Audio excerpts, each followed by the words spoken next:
Morning everyone, Paul here from Island Life. Today's topic will be about expenses for 2022 living in Algarve.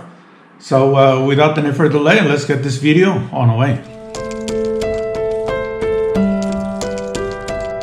So as you know, I've been living here for a little bit now, so it's 3 months or so, close to it. And I have the expenses now for the month of January for one person living in Algarve. And it's very similar to the expenses that I had for the month of December.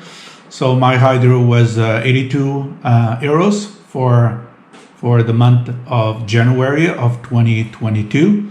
So I spent a little bit more than the previous year because, you know, I found the house was cool, so I had the heating on a little bit more. And also I eat more inside the house for some reason. January I didn't went out as much as I did in the month of December. So there was 82 for hydro expenses, which is electricity in Portugal, for the month of January 2022. So now the bills, other bills was I had the water consumption. Water consumption dropped quite a bit, quite substantially. On the month of December, I think it was 36 euros, and in January 17 was 17 euros for water consumption for the month of January. So not sure why. Not sure if it was a flick there on the first time that they overcharged me. Somehow they deduct that in the second month. I'll see how that goes. But for the month of January it was 17 euros. Internet and cable, that's pretty, it's the same, it's constant throughout the months. It doesn't change because it's a fixed price. And like I said before, I'm very impressed with the internet, the quality of the internet here in Portugal. And it's, you know, as great as, you know, I have fiber optics, and internet is 5G. So, you know, I have no issues with internet so far.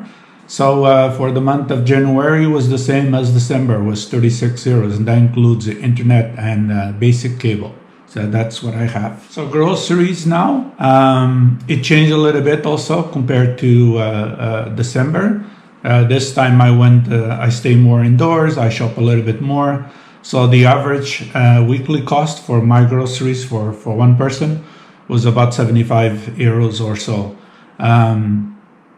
Like I said, you know, this in January I stay more indoors. It was more cold out for some reason than it was in December. So I tend to cook a little bit more inside. I eat less outside. So my grocery bills went up a little bit, about maybe 10-12% or so compared to the month of December. So those were my groceries for January 2022. It was about 75 euros per week. So eating out, this time I eat less times outside than I did in the month of December.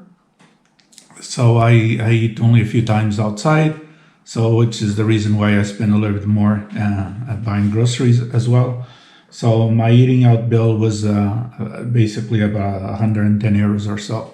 That was for other miscellaneous stuff as well, but I put it all in one pocket. So in December I had 180. So for the month of January I had 110. So I want to talk about renting. I had some of my subscribers ask me about what is the cost to rent. Obviously it depends what you're looking for, but if you're looking for a typical T1 one bedroom apartment around the Vida area or so, if you want to go long term, this has to be long term. You're looking at 650 to 680 or so euros per month to rent long term around the Vida, and that's for a T1. If you want a T2, a 2 bedrooms, you're going to pay maybe additional 100 or 120 euros on top of it, and you always need to think of it long term. In Portugal, they don't like to rent short term, and the reason they don't like to rent short term is because here, once you go into rent, you need to have a fixed address in order to be able to rent. And in order for you to have a fixed address, you need to have bills in your name. And in order for you to have bills in your name, you need to, it's kind of a circle. bureaucracy in Portugal, short term. For those who are looking for short term, the best solution would be you can go and search on Airbnb.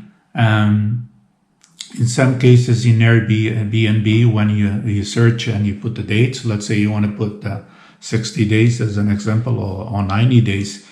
So instead of you paying the daily fee to the monthly fee, in that case, if you book it through the Airbnb or booking.com, usually you don't have to worry about those other legalities. So if you're planning to come to Portugal just to rent for a short term, I would definitely suggest to use those short-term websites that are absolutely convenient and without hassle. It's hassle-free. Basically, you pay through Airbnb. There's nothing to worry about. Or also, what you can do is if you planning to come short-term, you know what I mean, it hopes to, be here for long-term, maybe buy a property, something like that. So you can always book it through Airbnb, book it for a month or two, and check out the area, check out the property sites, whatever you're looking for, and also the area you're looking for. You need to consider that, because as I said in one of my first videos, real estate in Portugal is no different than most other countries. Rule number one: real estate still location, location, location. So consider location. So, I would definitely recommend, before those who are thinking of buying, you just move to Portugal, rent for a few months, live in an area that you're thinking of buying, see if you enjoy it, and explore other areas as well before you commit to buy. It's not easy to make that life-changing decision to move from one country to the next country, and then you're going to drop everything that you had in order to, have this dream of living in a more in a country that the weather maybe it's a bit nicer, or you want to live by the ocean, whatever the case may be.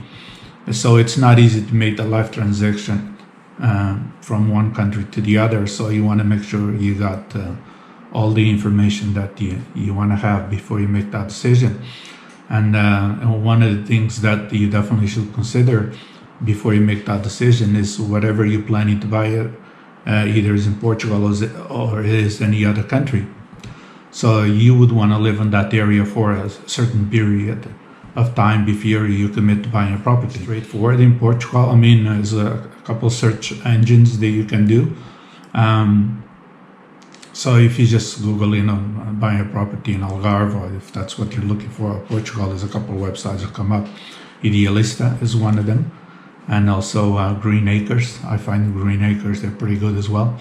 So either of these two, you can find the properties, and you select the area, just like in North America, and then all the properties will come up. The listings, they're available, they will come up. You can consider the prices. However, pictures sometimes do not do you justice. I do suggest before even consulting, calling the real estate, the properties that you like, just drive around the neighborhood, see if it's the neighborhood that you like. Do not do what I did originally, which was I picked a property and I called the real estate, I went check it out. I didn't like the neighborhood. So I definitely suggest look at the neighborhood, consider the neighborhood first, and then you start researching properties. That would be my recommendation for those who want to buy. Renting, like I said before, renting is pretty straightforward. Short term is Airbnb and Booking.com. Those are the best sites you can go in and book through them, and it's safe. If any issues, you deal directly with Airbnb or Booking.com, not necessarily with the property owner or the landlord. So cars in Portugal, they're not, I mentioned this in one of my previous videos. If you're buying a car in Portugal, expect to pay 25% more than most Western European countries, because the government there, they put you a tax on top of the imported cars. So because Portugal doesn't have cars, we don't have our own cars here in Portugal. So we don't manufacture cars in Portugal. So all cars are imported. So for that reason, there is a 25% at least, if not more in some cases. in most cars. So whatever you pay for a car in other countries, you're going to pay 25% more here. That is if you're buying a car. Renting a car here, it's at least twice as expensive as it is in Canada. I do not know other countries.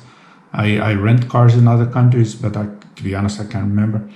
I know in US it's fairly inexpensive to rent a car. I rented where did I rent? In California. I think I rented one time, and I rented.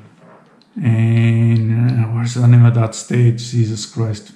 I rented in California and I rented in Florida. So it was pretty similar to Canadian prices. But in Portugal, you're going to pay at least twice as much. So I would definitely avoid renting a car if you can. But if you're planning to buy a car, and you must buy a car, so once you have the car, basically maintaining a car is very similar to any other country, with the exception of insurance. Insurance in Portugal is less than half what I used to pay in Canada. So for the entire year, for the car, I have a Mazda MX-30, bought it brand new about a year and a half ago or so, and I pay 180 euros for the year, not for the month, for the year. So I find, price not bad. So car insurance not bad in Portugal. It's buying the car that is expensive. And also one more thing that is expensive relates to the car is gasoline. So definitely you want to consider this. I would say this today without hesitating it. It is cheaper to buy an electrical car today than it is to buy an ICE car, means the internal combustion engine. The cost of maintaining an internal combustion engine and putting gasoline or diesel on a car over the period of 5 years, the car will cost you more than it will cost you to buy an electric car. So I would definitely recommend buying an electrical car, especially if you have a property that you're planning to live in Portugal and you happen to have a property that you can charge the car home. That's ideal.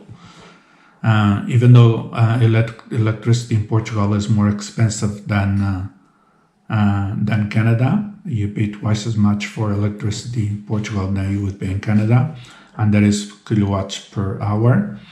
So you pay about 22 cents. Canada, we pay 12, 14 cents, depends on an area. So, but overall, the cost of the fully charging a car in electricity in Portugal is less than half than you would pay for a tank of gas or gasoline. So those are basically my tips for you there in regards to a car. So now for the total of my consumption for January, one person living alone. I mean, I eat less times out. I cook mostly indoors. This time, that's why my electrical bill went up a little bit. So now for the total sum is a total of $545. That's just the apartment and my personal expense. That does not include the car, does not include the car insurance either. Those things were separated. I pay one-time fee, that's why I don't include it. So, but if you were to have the car fee, you're looking at additional, $15-20 per month or so. So there you have it. So those were my expenses for the month of January, 545 euros. Obviously, I don't rent, as I mentioned before. I don't pay for rent. I bought this place, and therefore I don't put it in. If I had to rent a place at this size, I had to have another 750 euros on top of it. So basically, if you're coming to Portugal and you want to rent, and that's what you want to do, so you're looking at 550 or so for your expenses, one person, and plus the rent. So so there you have it, folks. Those are my expenses for the month of January. So if you like this video, hit a thumbs up and press that bell. Thank you.